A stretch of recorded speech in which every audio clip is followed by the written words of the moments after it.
What's up, guys? Corey Cedar here with Titan on the Landscape. We are just getting pounded by rain. It's rained probably, I don't know, 50% of the days in the last 2 weeks. It's been really hard for us to get anything done. Can't landscape. And then when it gets sunny, I gotta throw all the guys at mowing. And that leaves me short-handed on landscaping, so it has just been tough. Can't spray lawns, can't treat them with broadleaf control. It doesn't stay dry enough, long enough for it to be effective and not get washed off the plant. But anyways, that's what we're dealing with in Iowa. But thought I'd talk today about partnering in your business, getting a business partner. Why would you want to get a business partner? Is it a good idea to get a business partner? What's the reasons for getting a business partner? But let's start with the reasons people get business partners. Now, there's really only a couple reasons you should ever partner in business with somebody. And but there's a whole lot of reasons why people do it, right? So how many times have you been talking to your buddy, or you've heard a buddy of yours or a friend of yours say, oh man, me and my buddy are going to start a business, right? Happens all the time. Two guys get together, maybe they want to start a mowing business, and they start a mowing business together. Or maybe their dad has money. I've seen this before. Their dad has money and they partner with their family in business. Family partnerships are very, very common. But so there's a whole lot of reasons to it, but when you're gonna partner in business, you really, really need to think about why you need that partnership, okay? So there's really only a couple reasons why I would ever suggest getting into a partnership. Number one is because they have money, you don't have money, or you don't have enough money, and you cannot go out and get the money from a bank or do traditional financing, right? So, you know, maybe you've got a software idea that you want to develop some new software, and it's going to cost you $100,000 to develop the software. Well, unless you've got deep pockets and a very strong asset base and some equity, no bank's going to lend you any sort of amount of money to go create some software company. That's why a lot of software companies are financed by venture capitalists and angel investors and so forth. So if your partner is the only way for you to get the money to get it done, that is one reason to partner. Now, the only other reason that I can really truly think of to partner in business is you cannot hire their expertise, or you cannot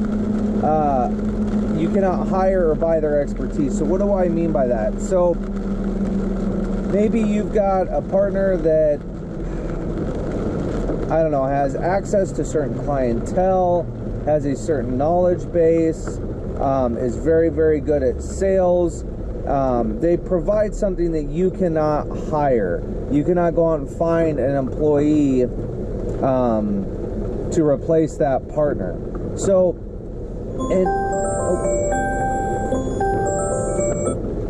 so that's the number two reason, is you can't hire or find or buy their expertise. And that's really the two reasons why people should partner in business. Anytime I talk to somebody about partnering in business, and I've seen this multiple times, very rarely do business partnerships work out in the long run. Very, very rarely. So partnerships are the marriage of business, of the business world. You are legally binded to your business partner. So there's two ways to divorce your business partner. Either the business fails, well, actually there's three ways. You sell the business, you make money, everybody's happy. You sell the business, you lose money, people are not happy.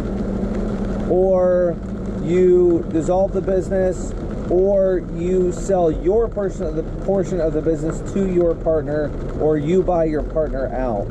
So that's really the only way to get out of a partnership. Sell the business, sell your part of the business, or be bought out of your part of the business. So that's why business partnerships are so hard. And just like marriage, business partnerships are very hard, because once you get into business with somebody, you're going to have different expectations. You're going to, want to work on different things. And if you do not have a very, very defined operating agreement, and you don't have defined roles and expectations in the business, it's going to eventually fall apart. And the reason I highly recommend staying away from partnering with your friends and even your family sometimes is business ruins relationships. It ruins relationships. You could take a business, partner up with your best friend that you grew up with, and within 6 months, you're going to be fighting about something. Almost guarantee it. No partnership is perfect. And there's two reasons when there's two scenarios where partners fight. When everything's going well, you're making money, you're cruising along, people get along pretty well. But the minute you have too much success and too much money, that's going to create an issue. And the other thing that's going to create an issue when you partner with your business partner is when you don't have any money. When the business is failing or it's short on cash and you're trying to figure out how to infuse cash back into the business, that's going to create a lot of issues for you and your business partner. So those are a couple of reasons why partnerships struggle. But you've also got to think about this financially. Now, every partnership is a little different. Some partnerships are 80-20, some are 50-50, some are 30-70. Some people will lend you money and take 10% of the business and be a silent partner and not really do anything, and you do all the work. I've seen it. I've seen partnerships structured in tons of different ways. But when you partner, I'm just going to use a 50-50 example, where you and your business partner are 50-50, you split profits. At the end of the day, maybe you pay yourself the same, so you're basically taking the business and splitting it in half. So, if you are a lawn care business and a lawn care owner, and you decide, all right, I'm going to take on a partner, or maybe it's 3 partners. You got a guy that understands mowing, you got a guy that understands landscaping, you got a guy that understands lawn treatments. And you get together and you say, all right, well, we're going to partner up. All 3 of us are going to partner up. We're going to divvy it up 33% each, 33.33% each. And you're going to divvy it up. Life's going to be great. We're all going to be friends. We're all going to make money. Okay, that sounds great on paper. It's kind of like marriage. Live happily ever after. Go get a job, have some kids, live the rest of your life happily ever after. Well, fortunately, stats say that only works about 50% of the time. So, with the partnership, you have to understand that if you partner with somebody 50-50, you have to do double the amount of business to make the same amount of money as if you were solo and not partnered with anybody. So if you were a $500,000 gross revenue business, you're doing $500,000 a year in gross revenue solo, you're 100% owner.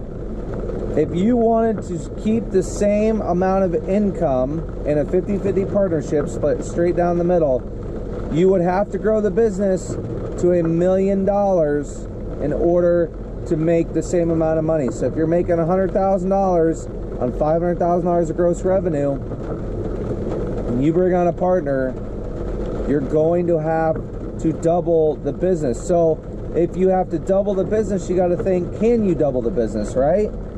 Will your market support $1 million business?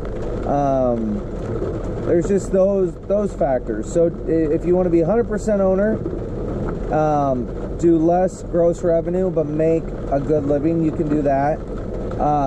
But if you want to partner with somebody and you want to split it down the middle 50-50, that's fine. But then you also have to understand too, just like going through a divorce, is your partner, if it's a 50-50 partnership, they are entitled to 50% of the value of the business, right?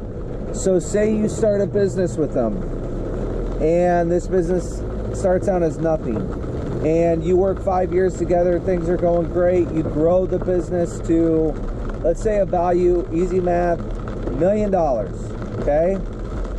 Business is worth $1 million 5 years down the road, and your business partner says he wants out, he's done, he's tired of it, he wants out. In theory, you would have to come up with half the value. You would have to come up with $500,000 to buy your business partner's equity out of the business. Now,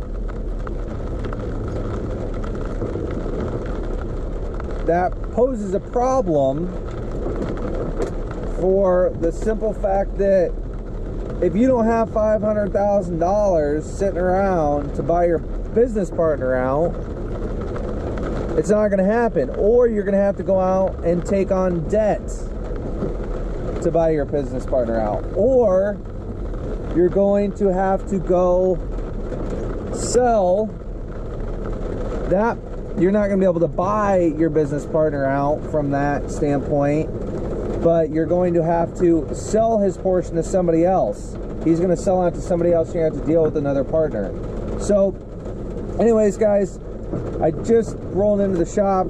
We've got a creek right by our shop that floods every once in a while, and it just downpoured. I'm a little worried that we might get some flooding today, but I'm at the shop. I got to get the guys going. We're pouring down rain, but we're going to do some maintenance on some stuff. So leave your comments below. I'd love to hear what you guys have to say. Have a great weekend. Thanks for watching.